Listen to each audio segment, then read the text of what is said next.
Hey y'all, it's Kim from Kim Dixon Creative. I'm here today on the Not Too Shabby channel and showing off a little project that I did with the April 2023 box of the month. When I look, I can see that there are still some available on the website, and I will have those linked in the description box below. Today, the products that I'm going to be using out of the box are the 6x6 paper pad hummingbird flutters and the ephemera pack that goes along with it. And I'm going to show you how quickly you can create one of the most beautiful classic cards that you can make. And it can be done with every kit and every month that you get it. So first off, I cut a piece of the paper out of the paper pad down to 5.5 by 4. I want this to be centered in my card base, but I want it to be the length of my card base, but have a border on the right and the left. Normally I just go ahead and cut everything, with that little 1/4 of an inch smaller on all sides, but I thought today I'd be a little bit different and have this panel with the green stripe going the full length of my card front, and then have a little border there on the right and the left.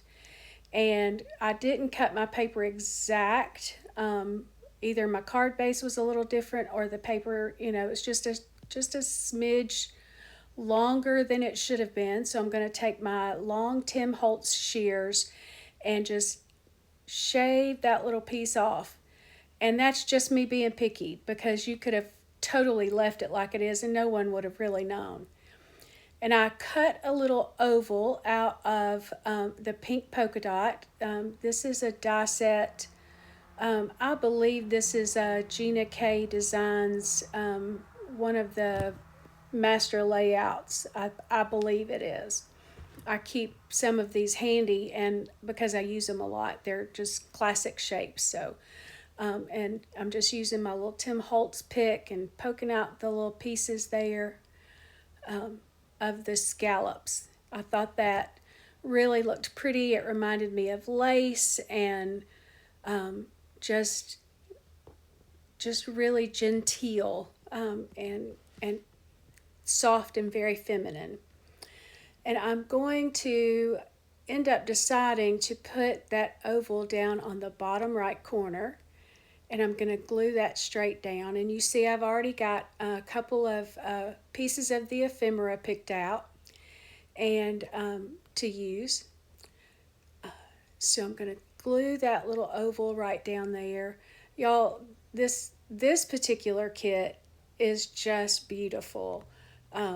All of the elements in this kit are just, they're beautiful.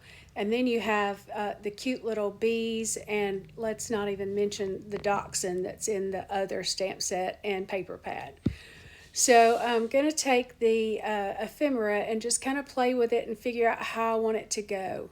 And I can't quite get all of it like I wanted it. Just looks too crowded. So ixnay on the flowers. And I'm just going to go very simple and put that little hummingbird there. And then I'm going to put that little sentiment card right at the top left. I really liked that there was scripture in this month's kit.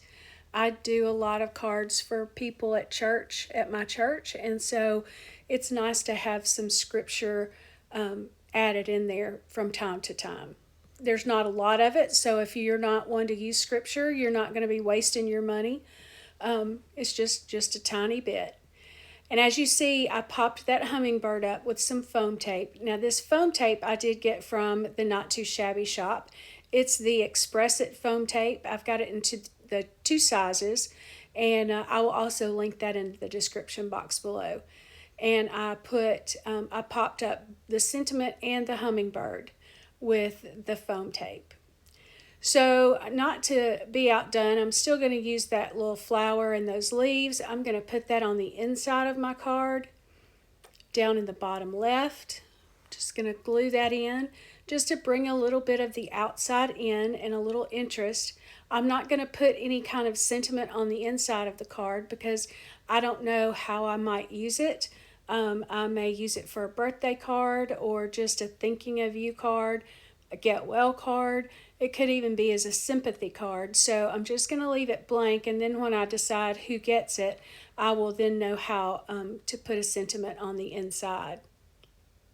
And I'm just going to adhere these flowers down in the bottom left of the left corner of the inside of my card. I like to have a lot of different cards on hand that don't necessarily have specific sentiments. That way I can just run into my stash and grab something out and, you know, have what I need. Now I added a little drop of glossy accents to the eye of the hummingbird just to give it a little shine. And then I'm going to just take these little jewels that I have from my stash. I've no idea where they came from. They've been here forever. And I keep trying to use up things that I have. And these little green gems from that sheet are perfect. They look really good on that green paper. And I'm just going to put 3 in the bottom left and the top right corner of the card just to give it a little just a little sparkle. I'm, you know me, I'm going to have some dimension and I'm going to have some sparkle. So get those on there. And, you know, the rule of 3, I always put 3 or an odd number. And typically for me, it ends up being a triangle just because I'm not good at placing gems that well. So that's our card. That's how quick it came together. And I mean, I didn't speed up this video. That's how quickly that card came together. And I think it is so pretty. I love the pinks and the greens together. And the hummingbird is absolutely gorgeous. I just love this box. So like I said, I think there's still some available. Go over there. If there are elements of the box still available, I'll link those as well. So you can go and get some for yourself. Until the next video, bye.